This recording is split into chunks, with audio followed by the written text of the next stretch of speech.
ज्ञान की चेतावनी की वाणी है।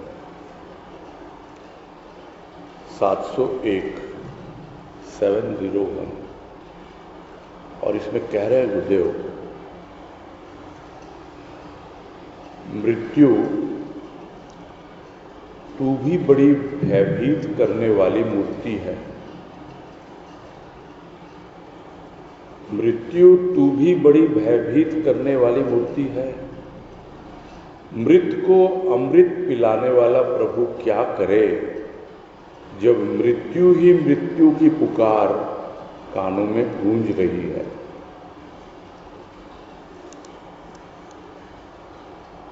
ज्ञान की चेतावनी की वाणी है। और समझ में आता है कि सबसे बड़ा भय प्राणी के भीतर क्या है। सबसे बड़ा भय है मृत्यु का। और कोई नहीं जानता कि यह मृत्यु कब आएगी और कैसे आएगी। और इसीलिए सब तरह तरह से मृत्यु की प्रतीक्षा करते रहते हैं। एक ओर भयभीत होते हैं और तरह तरह के उपचारों से, तरह तरह की दवाइयों से शरीर को स्वस्थ रखने का प्रयास करते हैं। किंतु वास्तव में देखा जाए तो मृत्यु क्या है? मृत्यु तो इस शरीर की है। तो फिर इतना भयभीत क्यों हो रहा है प्राणी? ये शरीर ही तो है। शरीर किसका बना हुआ है? मिट्टी का बना हुआ है। तो कह सकते हैं हम कि ये शरीर भी मिट्टी की बनी हुई एक मूर्ति की तरह है। अब उसमें परमात्मा ने प्राण प्रतिष्ठा कर दी भीतर, वो अमृत भीतर डाल दिया। इसीलिए यह मूर्ति जो है ये कुछ बोलती है, करती है, हाथ पैर चलाती है। और जिस दिन वो अमृत तत्व इससे निकल जाएगा तो फिर यह मूर्ति मिट्टी की हो जाएगी। पहले भी मिट्टी की है, बाद में भी मिट्टी की हो जाएगी, किंतु पूरी तरह विसर्जित हो जाएगी। अभी तो मूर्ति है, विराजित है। जिस तरह हम देखते हैं मिट्टी की मूर्ति समय विशेष के लिए हम लाते हैं, उसकी पूजा अर्चना करते हैं और फिर उसे विसर्जित कर देते हैं। उसी प्रकार यह मृत्यु एक ऐसा आयोजन है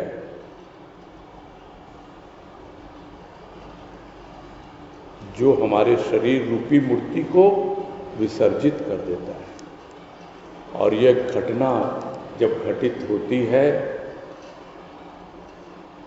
तब होती है,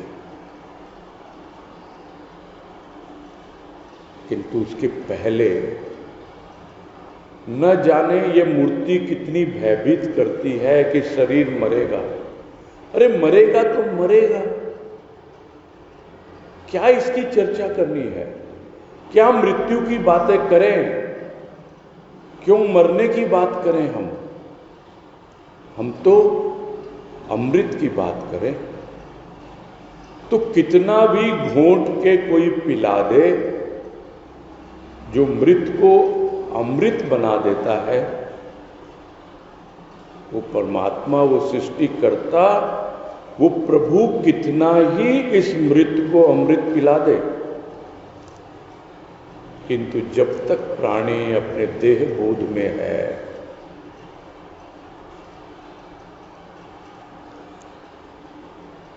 वो अमृत भी मृत हो जाता है।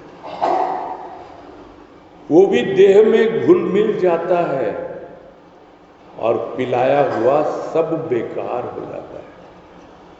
सब रिस के बाहर आ जाता है इस माटी के ठीकरे से। ये माटी का ठीकरा, यह शरीर जब इस बोध में जीता है, प्राणी देह बोध में, और सब कुछ देह के लिए ही करता है, देह को ही पोषित करता है और देह की ही रक्षा करने का प्रयास करता है, किंतु प्रकृति ने दिया है यह शरीर, प्रकृति तो वापस ले लेगी और हम उसे ही मृत्यु का नाम देते हैं। और मृत्यु क्या है? ये तो बड़ी अजीब सी मूर्ति हमने गढ़ रखी है मृत्यु की, और बड़ी भयभीत करती है हमको। भाई तू तो ज्ञान प्राप्त करने चला है, उस अमृत तत्व का, उस आत्मा का ज्ञान प्राप्त करने चला है, और इस प्रकार यदि तू मृत्यु से भयभीत होता रहेगा तो फिर कैसे तेरे जीवन में ज्ञान आएगा? इसलिए गुरुदेव कहते हैं कि तुझे तो मैं अमृत पान करा रहा हूं, तू अपने देह बोध से ऊपर उठ जा और अपने भाव विचारों को इस अमृत के द्वारा शुद्ध कर ले। और जब मन बुद्धि अहंकार सब शुद्ध हो जाएंगे तो अपने आप ही तू अपने अमृत तत्व तक पहुंच जाएगा।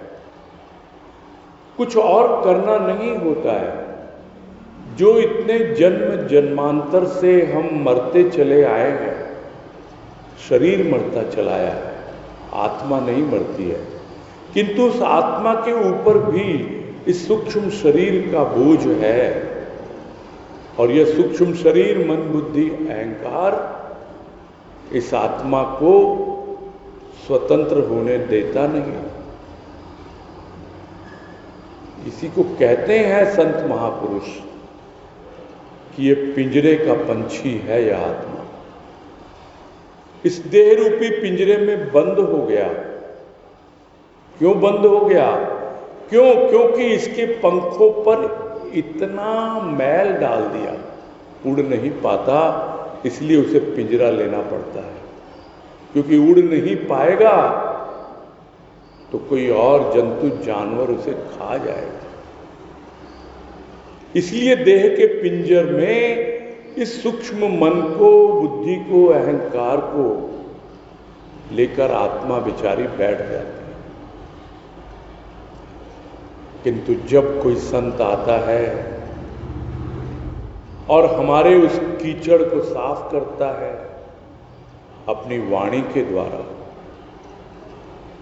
अपनी जीवा के द्वारा, जिस प्रकार गाय बछड़े को चाट चाट के साफ करती है जब वो पैदा होता है, उसी प्रकार अपनी वाणी के द्वारा, अपने प्रवचन के द्वारा सब जो मुख से निकला हुआ है, जो जीवा से निकला हुआ है, उससे चाट चाट कर हमारा प्रभु हमें स्वच्छ कर रहा है।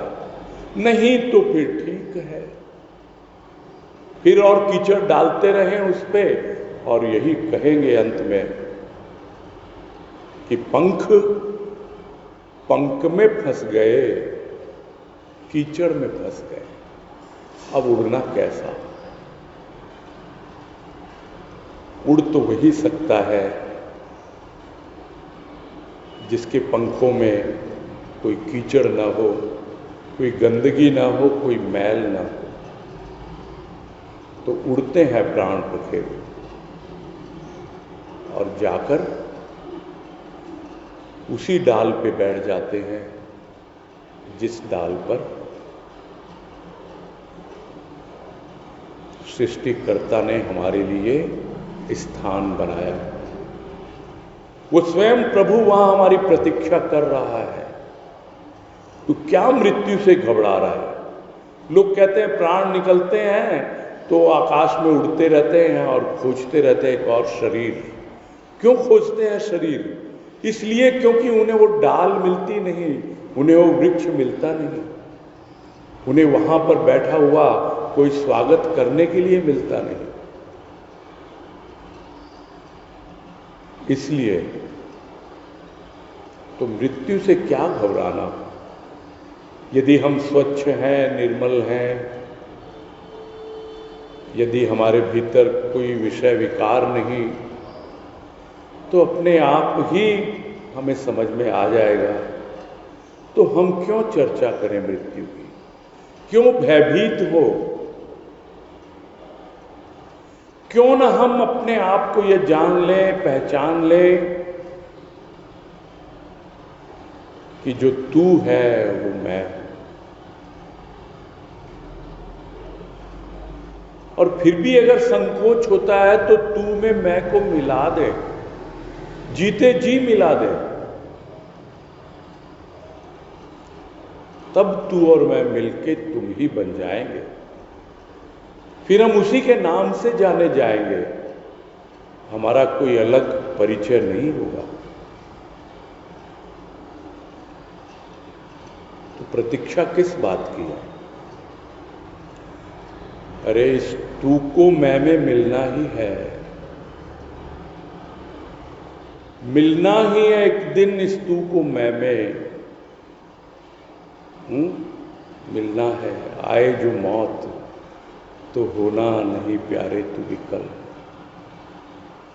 मिलना ही है इस तू को मैं में, आज हो या कल, आए जो मौत तो प्यारे होना न तो विकल। काश हम काल से भयभीत ना हुए होते। हम काल से भयभीत हैं। यह काल जिसे हम मृत्यु समझते हैं, किंतु वास्तव में काल क्या है? काल तो समय है।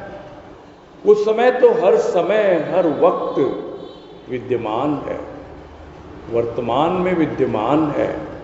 तो मृत्यु तो अभी भी विद्यमान है और अमृत भी अभी विद्यमान है।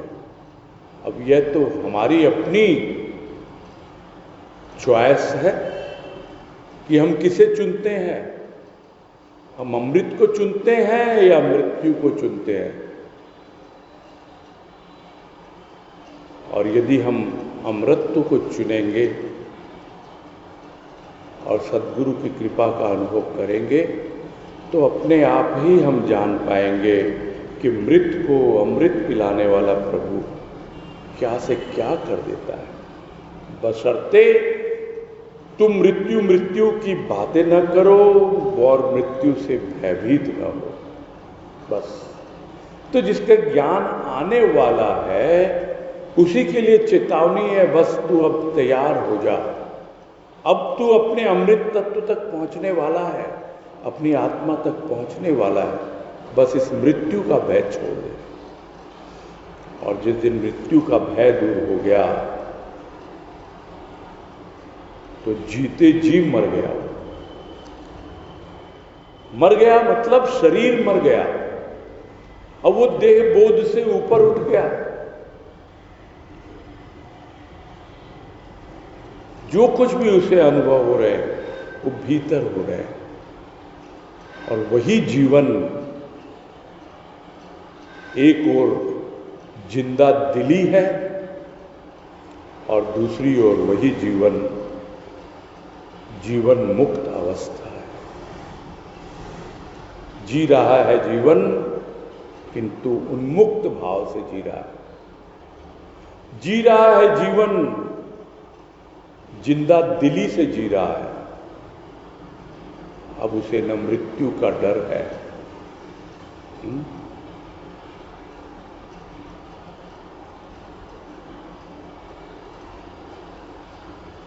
क्या क्या याद किया जाए, क्या क्या सोचा जाए, समझ में ही नहीं आता। कि जब कभी हम कुछ याद करने चलते हैं तो यह मृत्यु उपस्थित हो जाती है और फिर याद आता है कि किसी बात की परवाह नहीं, किसी बात का डर नहीं। क्यों?